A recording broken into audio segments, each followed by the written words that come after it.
Donc, bienvenue encore to this conference, à cette conférence ici avec Santé publique France et avec la présidence française de l'Union européenne. Jusqu'à maintenant, on a pu connecter la santé avec cette lutte contre le changement climatique. Mais maintenant, on veut parler de comment mieux connecter le climat, biodiversité et la santé publique dans les politiques publiques.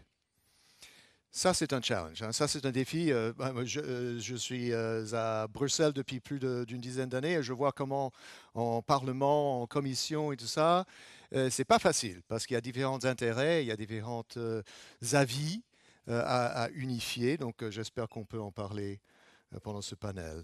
De vous rappeler les questions sur la plateforme que vous voyez. Je pense qu'on arrive à mieux transmettre malgré la pluie en ce moment qui est dehors. Et on a un micro qu'on peut aller aussi dans ceux qui sont dans la salle. Et aussi hashtag. Pensez au hashtag SP France, IANFI et For Climate. Donc si vous pourriez transmettre des choses que vous entendez pendant ces panels, c'est bien que le reste du monde voit ce qu'on fait ici aujourd'hui. Donc, commençons avec Magali Regueza.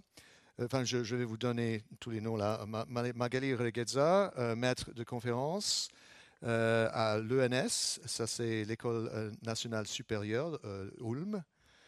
Et professeur Geneviève Chen, executive, ça je l'ai le directeur exécutif de Santé publique France, Professor John Newton, a professor of Public Health and Epidemiology, European Center for Environment and Human Health, University of Exeter. And Rita Maija Hamalainen, professeur de santé publique et d'épidémiologie, Centre européen pour l'environnement et la santé humaine. Did I get that right? Yeah, that was close. Päijät-Häme region, Joint Authority for Health and Social Welfare in Lahti, Finland. Welcome to all of you. Bon, je voudrais commencer avec Magali. Magali, pourquoi la santé aujourd'hui est si peu présente dans les politiques climatiques? Pourquoi? Alors d'abord, j'aimerais merci de votre invitation. Je vais rebondir sur ce qu'a dit ce matin notre jeune collègue, puisqu'elle nous a interpellés. Effectivement, la question qui se pose depuis ce matin, c'est comment est-ce qu'on passe du constat, non seulement à la volonté d'agir, qui est un préalable, mais aussi à la question opérationnelle. Et d'une certaine manière, on peut se demander pourquoi il y aurait plus de raisons d'agir maintenant que depuis le premier rapport du GIEC, qui a quand même 32 ans. Oui. C'est-à-dire que nous étions tous très jeunes à l'époque, même plus jeunes que vous ne l'êtes aujourd'hui.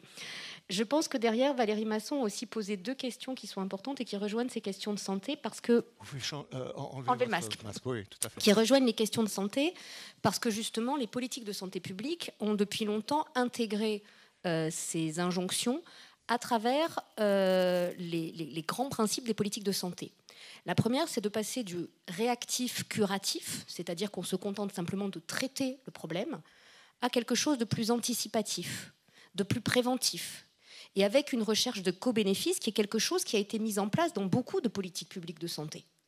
Quand on vous dit par exemple qu'il faut arrêter de fumer, on met en avant les co-bénéfices de l'arrêt de la cigarette. Voilà. Et en France, c'est une politique publique qui a porté ses fruits. Ça marche. Oui.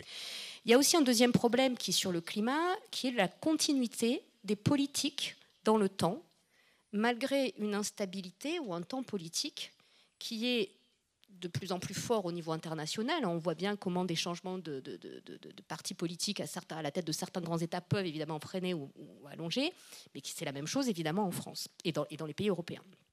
Et donc, la question va se poser pour l'ensemble des parties prenantes à tous les échelons décisionnels. C'est-à-dire que vraiment les politiques publiques, il faut les regarder aussi bien au niveau des États, et dans les États, c'est les exécutifs, mais c'est aussi le pouvoir législatif. Qu'est-ce qui se passe aujourd'hui dans les parlements qui font les lois? C'est aussi dans les administrations centrales qui vont décliner ces politiques publiques. Et là, c'est très important, parce que si vous n'avez pas les administrations derrière, vous pouvez faire voter toutes les lois que vous voulez, ça ne marchera pas. Elles sont aussi déconcentrées aujourd'hui ou relayées selon les pays dans les niveaux territoriaux. Et puis, elles sont aussi appuyées désormais sur des coalitions d'acteurs publics régionaux avec des modalités de gouvernance qui vont être très différentes. Et donc, si vous voulez, cette question des politiques publiques, finalement, elle est fondamentale parce que qu'il s'agisse de santé, de climat ou de biodiversité, même si les acteurs privés ont leur part à prendre, il est évident que la puissance publique, du fait même de la construction de nos démocraties, a à la fois un rôle de pilote, un rôle de leader et un rôle d'exemplarité à tenir et de redevabilité. Alors, la première question, évidemment, c'est de traiter ces trois dimensions. Et ce qui est intéressant, c'est que même dans les travaux du GIEC, on voit que ça a été long de les mettre ensemble. On voit que ce n'est pas évident et que la science a avancé.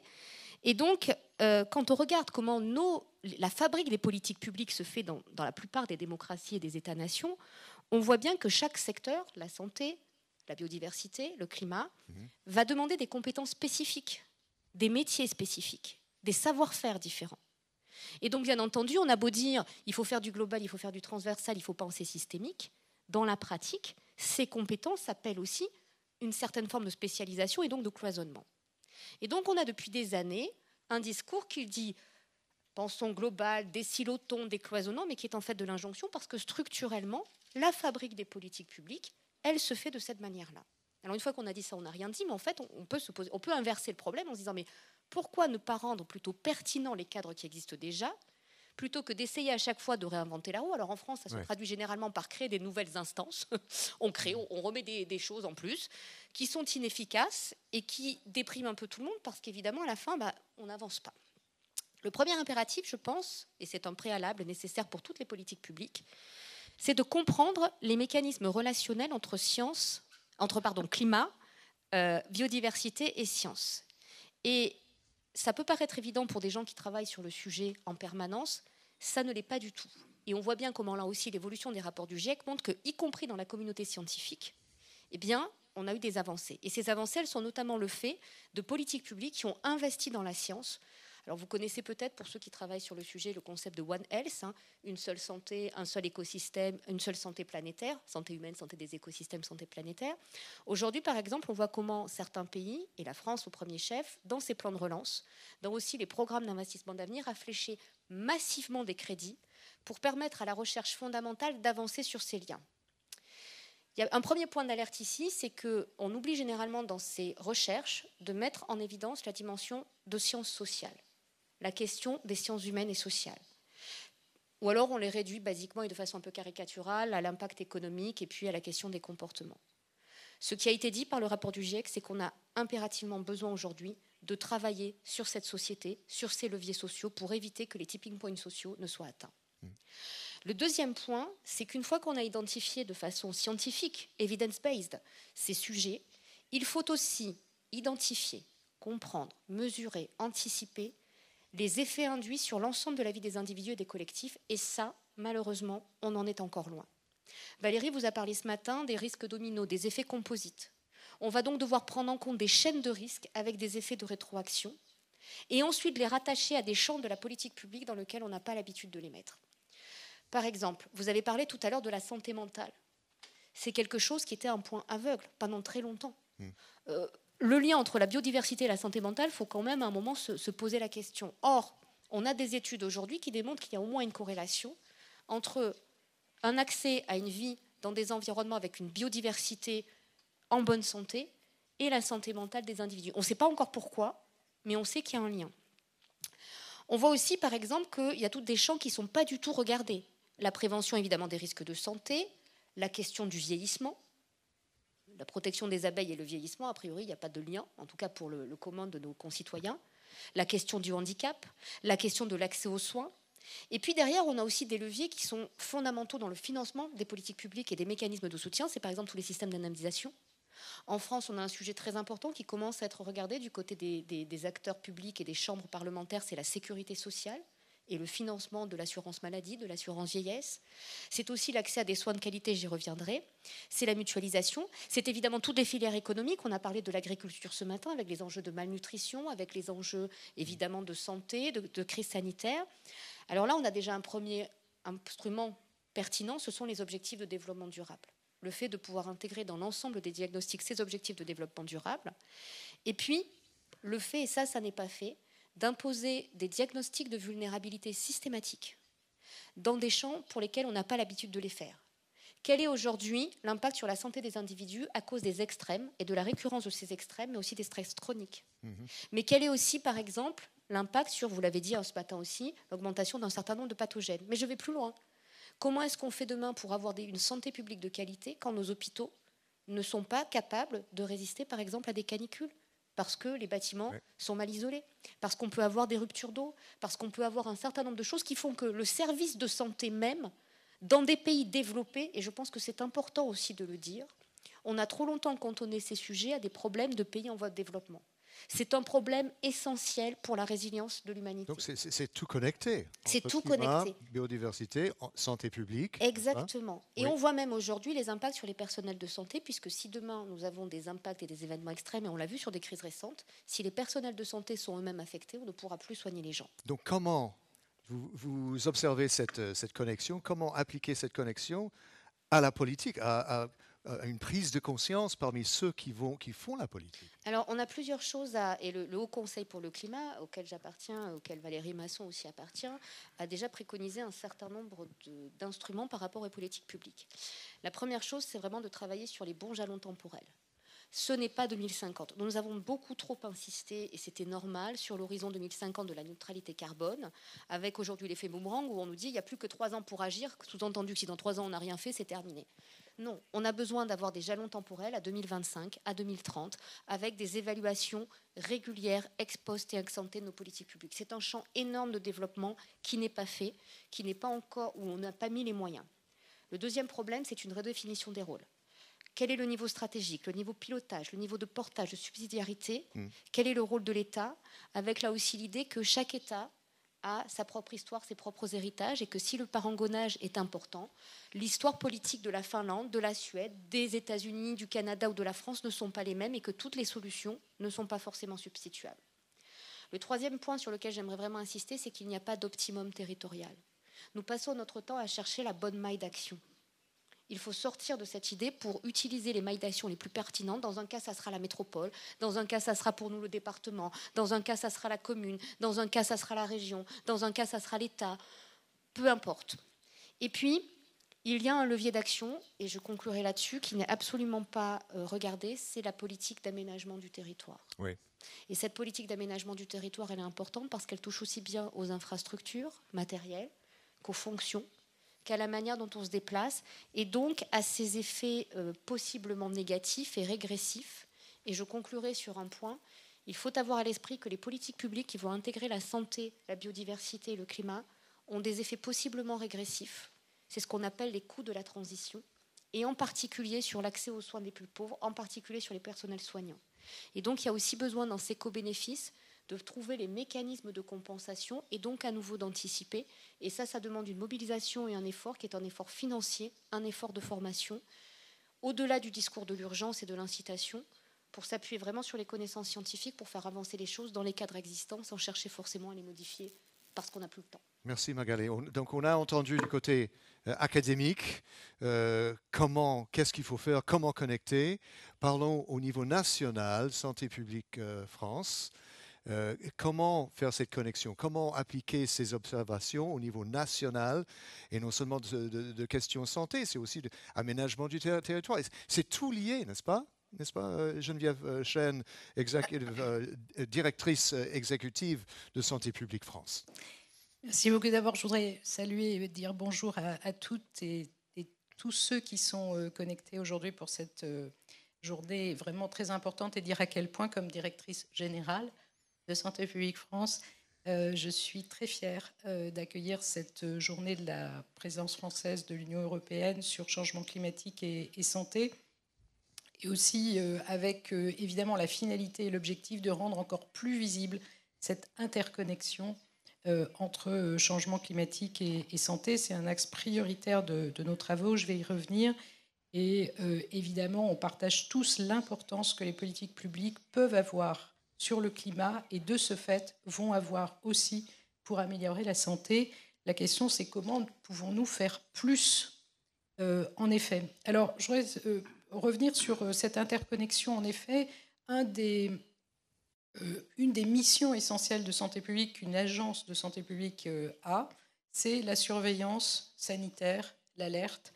Et pour faire de la surveillance sanitaire, il faut donc mesurer, faire des mesures et rendre visible ou rendre plus visible non seulement les impacts sanitaires, on les connaît, ils ont été déjà rappelés, soit directs, les canicules, soit indirects, la dégradation par exemple liée à la pollution de l'air, soit aussi les retombées sur les déterminants sociaux. Ça a été montré du fait des déplacements de population, par exemple, ou du fait des politiques ou de certaines politiques. En fait, l'idée, c'est de construire des indicateurs dans tous ces domaines, et évidemment qui sont aujourd'hui, on peut faire le constat, encore trop peu utilisés dans la fabrique des politiques publiques.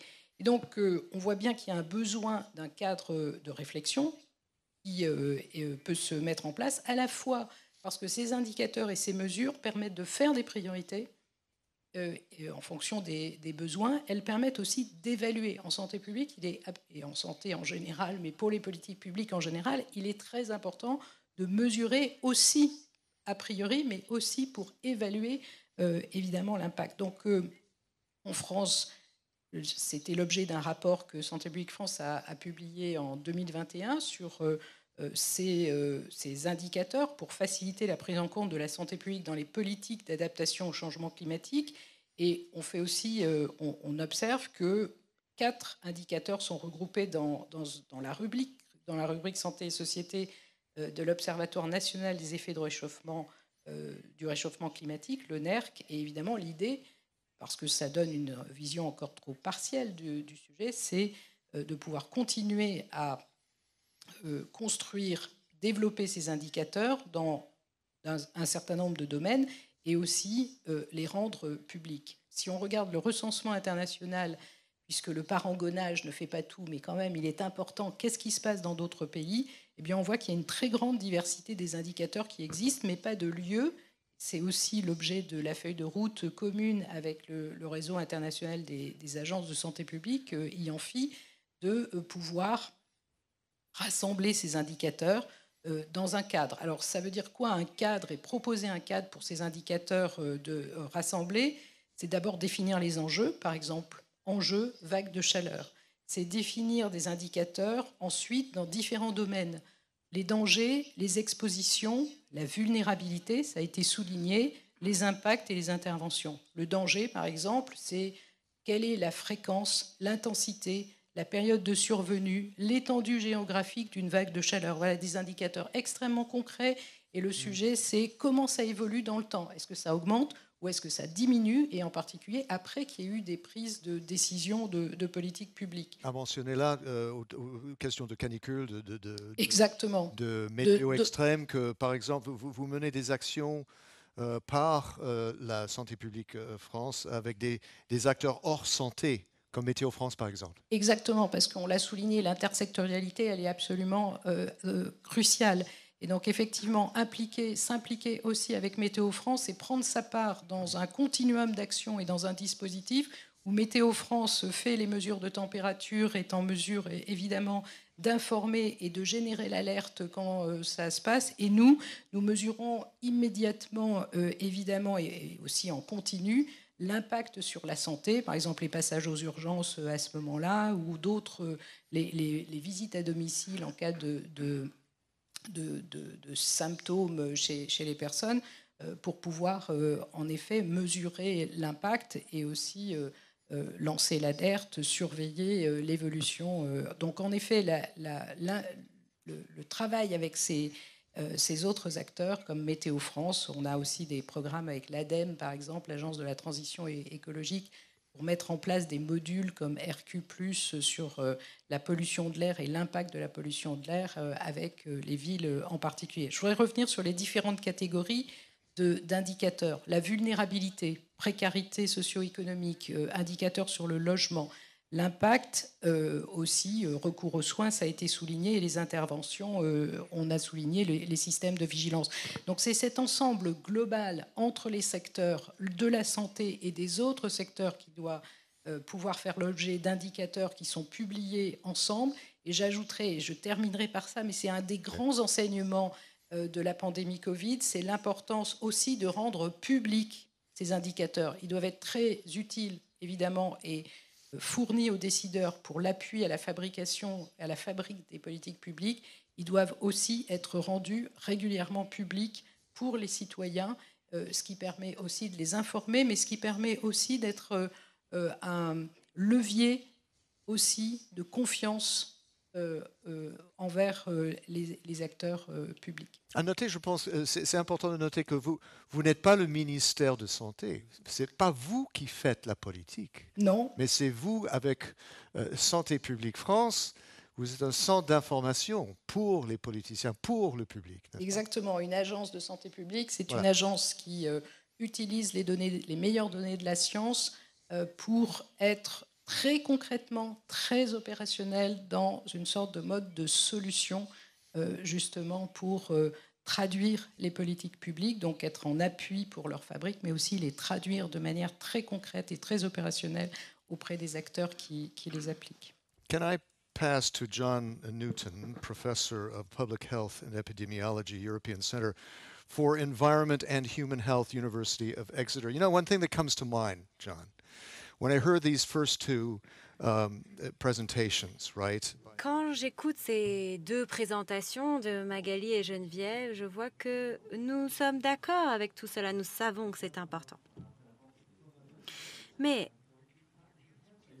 du point de vue de l'information, vous avez les mains liées. Vous ne pouvez divulguer que une certaine quantité d'informations. Alors, au niveau européen, comment est-ce que cela se passe? Au niveau national, on parlera de la Finlande après.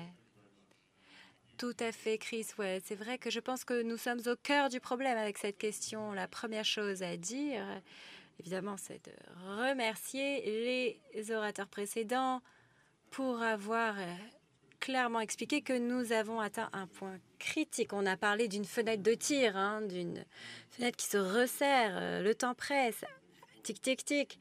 Adélaïde, vous en avez parlé également. Nous devons penser différemment, de manière plus radicale. Donc, une fenêtre de tir qui se resserre pour 3 raisons. Nous savons que la science est limpide sur les effets, sur les actions requises, un haut niveau de sensibilisation auprès du public, au sein des politiciens. Et nous avons besoin d'agir. Et je crois qu'on a perçu cela à la COP26. Alors, vous pensez que la COP26 n'a pas été que des paroles en l'air, des vœux pieux? Ça a pu être le cas, mais au niveau du Royaume-Uni, notre Premier ministre a l'air de comprendre, en tout cas, qu'il faut agir. Alors, effectivement, c'est un problème de mise en œuvre. Et ce qui est essentiel, c'est que les agences de santé publique, Santé publique France et l'INFI jouent un rôle de leadership, de leader dans les actions pour le changement climatique. Ça, c'est essentiel. Mais ce n'est pas suffisant. Ils ne peuvent pas agir seuls. Et donc, le danger, quand on constate la réponse des gouvernements, par exemple, au tabac, à la pollution atmosphérique, les résultats ne sont pas si bons. On a toujours des personnes qui ont des cancers du poumon, des milliers de personnes qui meurent des effets du tabac. Donc, on ne peut pas penser utiliser les mêmes outils que l'on a utilisés pour ces problèmes liés à la santé précédents pour le changement climatique, parce que cela ne pourrait pas fonctionner. Et si c'est le cas, en tout cas si cela fonctionne, ce sera trop lent. Donc, nous devons sortir de notre zone de confort. Il y a des choses spécifiques qui ont été mentionnées. La première chose, reconnaître le fait que d'un point de vue scientifique, nous avons besoin d'évaluer les effets positifs de l'environnement, de la biodiversité, ainsi que les effets nocifs. De manière traditionnelle, je pensais aux effets néfastes et moins aux avantages. Alors peut-être que nous devrions changer cela. Alors, quelle est la compensation? Eh bien, effectivement, les solutions basées sur la nature. On a pensé à la micro-résistance, la pollution atmosphérique, l'utilisation des terres, la sécurité alimentaire. Ce sont des effets positifs. Il y a des preuves clair des effets positifs de la protection de l'environnement sur la santé. Donc ça, c'est la première chose. Deuxième chose, un réseau différent. Ça ne sert à rien que le secteur de la santé s'adresse au secteur de la santé. Nous devons travailler avec les ingénieurs civils. On en revient au 19e siècle ici où on parlait aux ingénieurs du génie civil, ceux qui construisent notre monde, et c'est eux qui doivent devenir nos partenaires. Et c'est ça qui ne sera pas facile. Troisième chose, c'est l'argent, les fonds. Nous savons que pour de nombreux aspects, il y a un impact positif sur la santé, mais ce n'est pas suffisant. On doit investir les bons financements pour penser aux coûts externes. Alors, effectivement, tout le monde dira oui, nous comprenons que nous allons économiser et réduire les coûts, mais nous n'avons pas la capacité d'investir dans cette solution. Désolé, nous ne pouvons rien faire. Surtout quand on doit dépenser autant d'argent dans la relance après la pandémie. Donc oui, effectivement, les fonds, c'est un point essentiel. Et vous avez mentionné la COVID-19. Nous devons tirer les enseignements du COVID.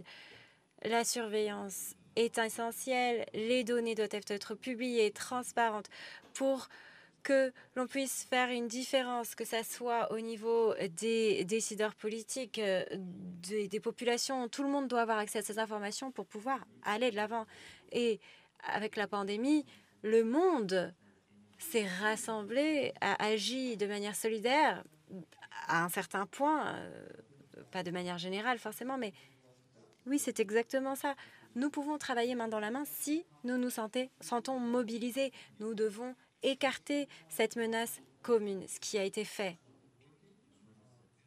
Alors, j'aimerais à nouveau vous demander, si vous nous regardez dans la salle, sur vos écrans, d'envoyer vos questions. J'aimerais les poser avant notre pause déjeuner. Vous pouvez donc les poster sur notre plateforme. Vous pouvez l'utiliser le hashtag SPFrance INFI for Climate. Alors Rita, j'aimerais montrer votre vidéo. C'est une très belle vidéo qui nous parle de la Finlande, de Lahti, où des actions sont entreprises.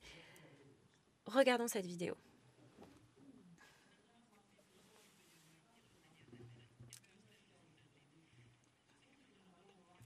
Le lac était dans un très mauvais état dans les années 60. Les eaux sont devenues vertes. Il y avait des algues, même en hiver.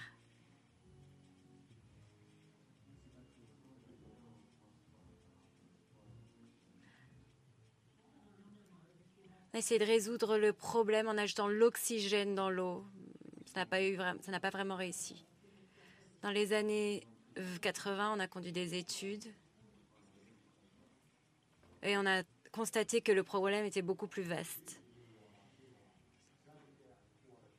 On a essayé de mettre fin à l'eutrophication. On a rempli des centaines de bateaux de poissons. On a reçu des financements de l'Union européenne. Et les algues sont revenues. C'est comme si on n'avait jamais nettoyé le lac. Heureusement, on a créé une fondation. Tout le monde a travaillé main dans la main pour trouver un meilleur avenir pour ce lac. On ne peut pas gérer cela projet par projet. Il faut que ça soit systématique. Il y a encore beaucoup à faire. On a déjà un manuel et un exemple pour avoir une eau pure. Et notre but, c'est de rendre le lac plus propre d'ici à 2100. C'est pour ça que Lahti est devenue la capitale verte européenne 2021.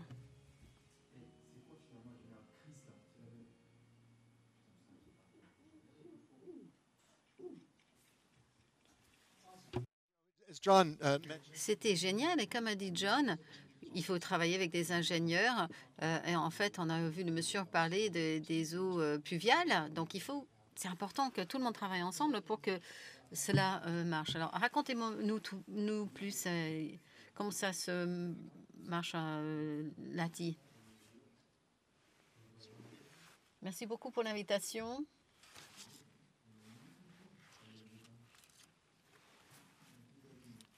Souci de micro, oui, ça marche. Merci de m'avoir invité. à cette discussion très intéressante et aussi toute la conférence. Je dois dire que j'ai 2 casquettes au niveau de l'autorité de santé régionale. Et en fait, moi, j'ai le rôle du développement durable et aussi la santé et la nature, en fait, qui se focalise un peu plus sur les êtres humains. Donc, quand on pense à la ville de Lahti et la région Pariyat-Am, les services de santé produisent à peu près 4% des émissions de gaz à effet de serre dans le monde entier. Donc, on essaie de décarboner nos services. Alors, comment y parvenir? Il y a des projets pour transférer des ressources d'énergie en renouvelables. Il faut beaucoup de chauffage, évidemment, en Finlande. Dans d'autres pays, il s'agit de climatisation. Mais chez nous, peut-être un jour, on aura besoin de plus de climatisation. On ne sait jamais. Aux hôpitaux, par exemple, aux EHPAD, par exemple. Ça, c'est tout un autre domaine d'augmentation de gaz à effet de serre. Mais il faut trouver des solutions. Il se trouve aussi que notre notre flotte de transport public sera électrifiée. Donc, il faut aussi accélérer des services à distance pour nos patients, pour nos clients. Vous savez, nous avons un service de santé et services sociaux ensemble dans un service intégré, donc pour réduire peut-être l'empreinte au niveau des patients. Mais ceci dit, au niveau service, il faut prendre en considération la réduction de tout ce qui est appareils électriques, appareils qui aussi produisent des gaz à effet de serre. Nous sommes en train de répertorier tous ces critères pour les achats. Bon, pour moi, je trouve ce qui est intéressant, c'est qu'il y a des personnes un peu désavantagées dans votre territoire, avec des jeunes, par exemple, et comment vous travaillez avec plusieurs acteurs pour résoudre leurs problèmes et le lien avec l'environnement. J'y arrive, oui. Nous avons donc notre étape à 10 étapes pour notre programme de santé. Nous essayons aussi d'améliorer le niveau de nutrition, ce qui veut dire donc une alimentation saine, mais avec plus de repas à base de plantes, et en commençant dans les écoles et des garderies et aussi les lieux de travail, pour que les repas soient plus à base de plantes. Également, quand il s'agit de la mobilité, que ce soit en vélo, à pied, transport public, nous savons par la recherche que quand on utilise donc le système de transport public, vous marchez plus. Aussi donc l'environnement de vie, où nous pouvons établir plus de liens avec la nature, les systèmes de chauffage, nos systèmes de chauffage également, et tout ce qui pourrait être effectué pour réduire le carbone dans nos systèmes de chauffage. Aussi des liens avec la nature, nous avons des chemins, nous avons un géoparc qui est une zone nouvelle pour les habitants, qu'ils puissent aller voir et qu'ils soient plus en lien avec la nature. Il y a également beaucoup d'avantages au niveau de la nature pour ces personnes qui ont des problèmes de santé mentale. Et on vit en Finlande, nous avons beaucoup de forêts, beaucoup de lacs. Nous pensons que les gens sont déconnectés de la nature. Donc on essaie d'apporter la nature, de rapporter que la nature revienne dans leur vie. Et maintenant, qu'en est-il de cet aspect justement de la santé mentale? Quelles sont les solutions que vous trouvez? Comment faites-vous pour peut-être aider des gouvernements nationaux ou régionaux pour aider dans ce sens? Oui, c'est vrai, très important. Tout d'abord, il faut avoir les preuves. Donc, nous avons déjà les preuves. Des gens au début étaient assez critiques, mais maintenant, c'est bien établi. Et en travaillant en partenariat au Royaume-Uni avec nos parcs nationaux, par exemple, le Concordax, au travers des parcs nationaux de l'Angleterre et le système de santé, l'Institut de santé, il faut d'abord avoir les actifs en place. Il faut avoir l'infrastructure, il faut avoir de jolis paysages de bonne qualité, mais il faut aussi avoir des services. Donc avoir l'infrastructure, avoir le lieu, ce n'est pas suffisant. Il faut générer cette connectivité avec la nature. C'est pas mettre des gens en difficulté dans un parc, ça suffit pas. Il faut établir le lien. Mais il y a des programmes internationaux qui sont très intéressants. Oui, Rita, vous vouliez dire quelque chose? Oui, j'aimerais rajouter que c'est important d'avoir des partenariats. Tout à fait. Et notre programme, on essaie d'intégrer les sociétés, les entreprises pour développer ces services au niveau, au niveau des forêts, des lacs, pour faciliter la connexion, le lien avec la nature. Donc, des partenariats sont très importants pour rétablir la nature dans la vie des gens. En fait, nous voulons que les gens utilisent moins les services sociaux et les services de santé. Ça peut-être au niveau en France, au niveau national. Oui, en vous écoutant, en fait, enlever le masque. En vous écoutant, je pense effectivement à des initiatives aussi qui ont été prises alors à d'autres échelles.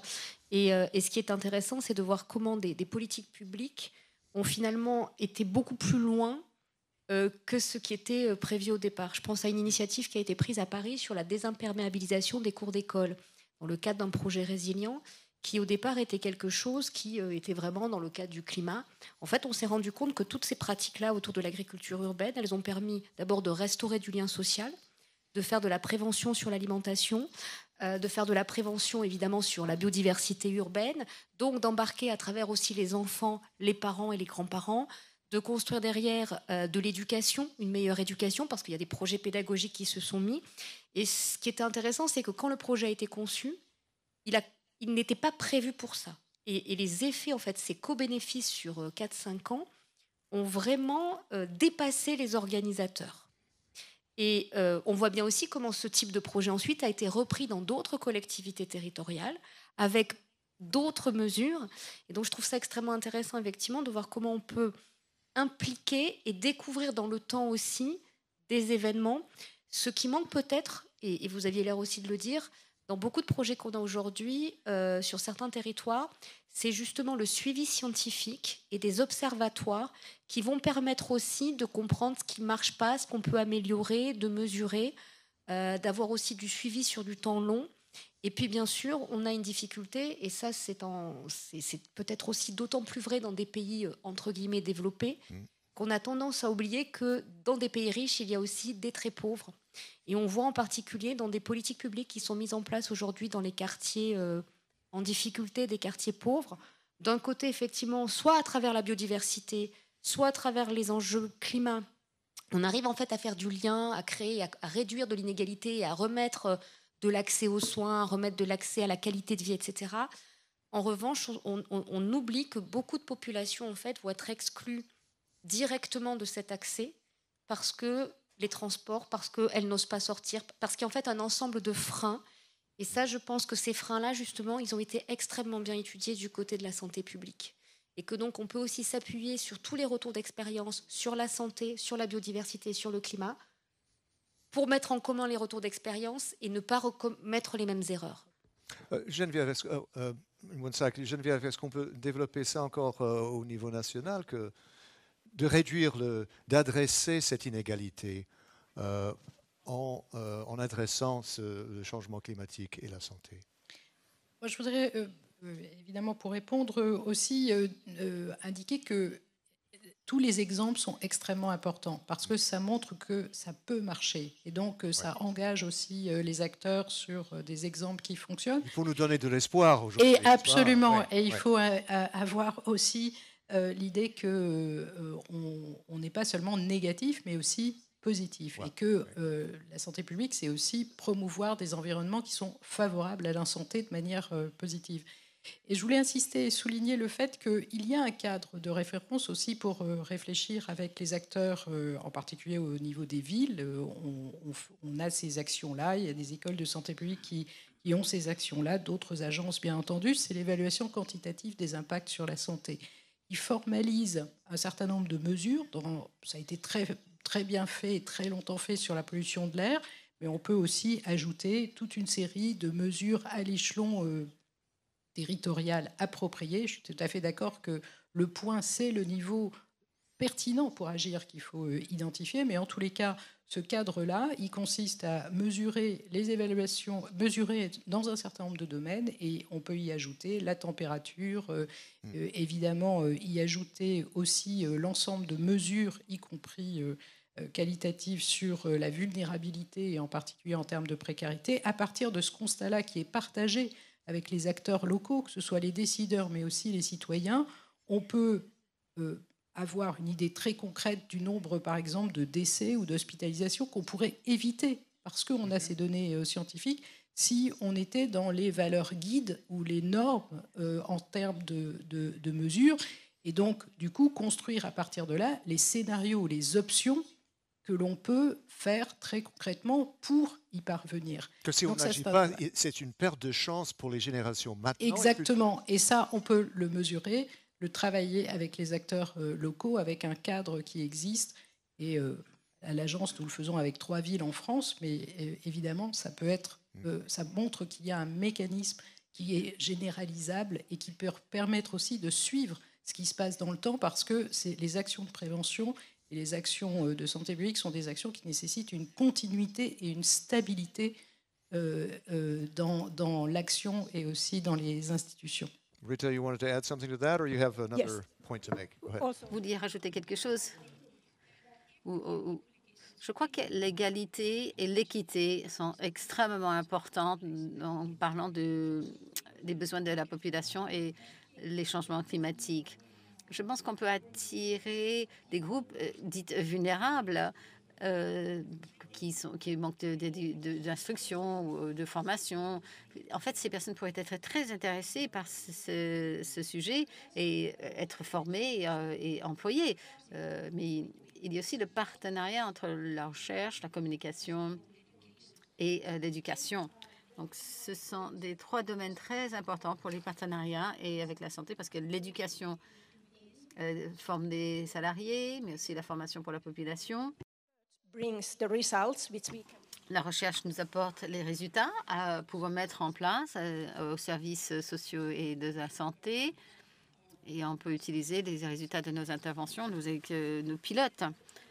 Et la communication est très importante aussi pour les politiques, pour les prises de décision, pour les fonds, mais également pour la population. Yeah, absolutely. Pour pouvoir prendre des actions. Il nous reste 10 minutes avant le déjeuner. J'aimerais qu'il y ait quelques questions, mais comme a dit Rita, en ce qui concerne l'inégalité, on est face à beaucoup d'enjeux. En fait, il y a de plus en plus d'inégalités dues au Covid, et des prix de l'énergie, des prix de l'alimentation. Et on doit agir plus aujourd'hui pour sauver l'environnement. En fait, c'est difficile, mais la communication est très importante aussi. Je suis entièrement d'accord.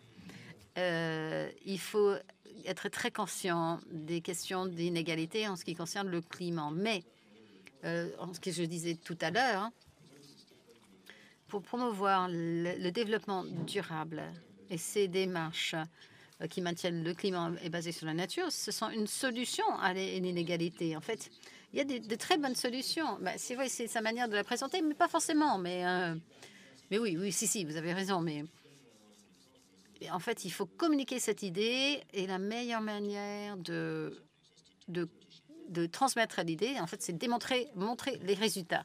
Donc, on a des projets ambitieux, soit au conseil local, mais qui démontrent des résultats tout de suite. On a plein d'exemples à Exeter. On a travaillé avec le conseil de Cornouailles pour mettre en place des outils de mesure sophistiqués, électroniques, pour mesurer la température, la pollution, les énergies. Et puis, en fait, on recueille Cornouailles, un petit village de pêcheurs. Vous savez, oui, il y a beaucoup plus qui se passe à Cornouailles que l'on ne penserait, n'est-ce pas? Donc, ces projets peuvent être extrêmement puissants, mais il faut agir vite. On ne peut pas attendre des années pour les fonds de recherche et la publication dans les journaux, etc. Non, il faut travailler maintenant, il faut être aventurier, il faut être audacieux. Et il ne reste plus de temps. C'est vrai qu'il ne reste plus de temps pour les questions. J'en ai quelques-unes ici. des pénuries d'énergie et de matières premières entre-t-elle en ligne de compte? Ce qui se passe actuellement dans les hôpitaux libanais et vénézuéliens est-il susceptible d'arriver en France? Est-ce que quelqu'un veut commenter là-dessus? Geneviève, peut-être ou...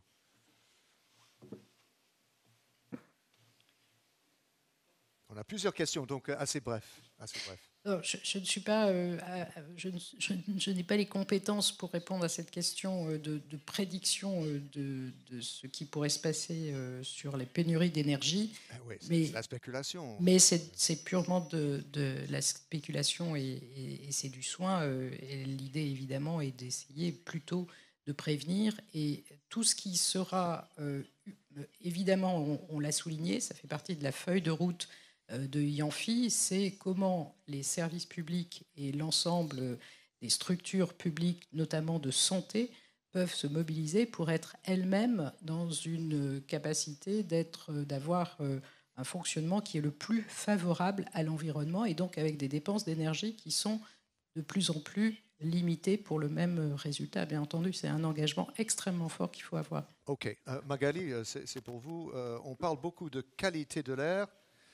Mais y a-t-il des mesures ou des indicateurs prévus pour mesurer les pesticides et les perturbateurs endocriniens? Oui, alors on a des indicateurs, on a un ensemble d'indicateurs sur...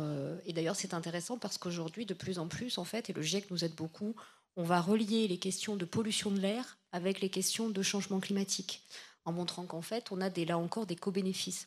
Et donc l'intérêt aussi, c'est de montrer par ces indicateurs et par ces différents acteurs, par ces différents secteurs, qu'on peut faire converger des politiques pour économiser en fait les investissements et au contraire converger vers de la meilleure santé. OK. Prochaine suivante. Maintenant, perfect illustration. This is, illustration parfaite. C'est pour Rita sur ce que c'est One Health en pratique, donc une seule et unique santé.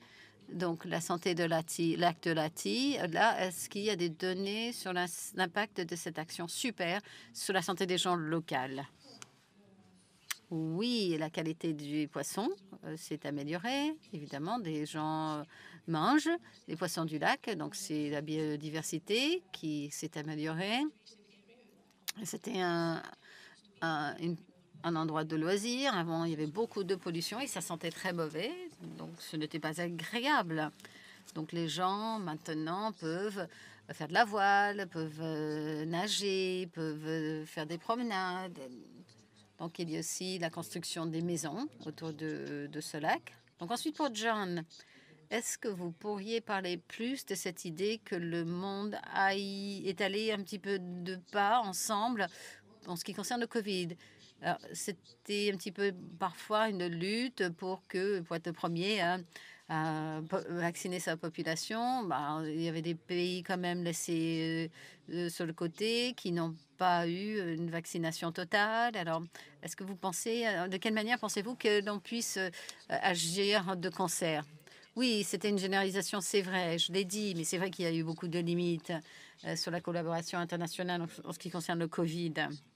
Ceci dit, du point de vue de la santé publique, des agences, des instituts de santé publique, nous allons travailler ensemble comme jamais, et avec les gouvernements aussi. Mais ce que je pourrais souligner, c'est que des secteurs différents ont travaillé ensemble, comme jamais dans le passé. Donc la santé, en fait, a été l'idée principale partout où ce n'était pas le cas auparavant. C'est peut-être ça, la leçon à en tirer du Covid. Il faut apprendre évidemment des erreurs, hein, mais il y a eu quand même du positif. Donc, j'ai quelque chose peut-être qui va nous amener vers le déjeuner. C'est en anglais, ça vous va si je le lis en anglais? J'aimerais partager, j'ai entendu Magali, et en tant que psychologue, quel est le lien entre la biodiversité et la santé mentale? Il s'agit de comment je me sens, n'est-ce pas? Comment je me sens relié du côté choses vivantes dans le sujet. Donc, reconnaître qu'on fait partie d'un système entier vivant. On comprend la vulnérabilité de ce système pour prévenir dépression ou l'éco-anxiété. Il faut des programmes qui permettent aux gens de devenir des éco-citoyens. Bon. Voilà. Oui, juste pour rebondir, c'est... Vous pouvez enlever le masque. D'une certaine façon, ces citoyens, citadins, ça ne concerne pas que les villes, mais c'est exactement ça. C'est-à-dire que l'intégration de la biodiversité dans la citadinité, la citoyenneté, elle est fondamentale. Et donc, effectivement, en fait, c'est redondant. Éco-citoyen, éco-citadin, c'est juste être un citoyen. OK. Rita, sorry. Yeah, Rita, you had one last comment. I think it was great, eco-citizen. J'adore éco-citoyen. Et j'aime aussi tic tic tic pour le changement climatique. Voilà, c'est notre hashtag. Tout à fait. Et maintenant, on va prendre un petit pause déjeuner jusqu'à 14h. Rendez-vous à 14h. Ensuite, on va adresser ce qui pourrait être pour certains l'impossible. Comment synchroniser? On va voir des villes qui l'ont fait et on va en discuter. On va voir les exemples des succès. Donc, à tout à l'heure. Bon appétit et à 14h.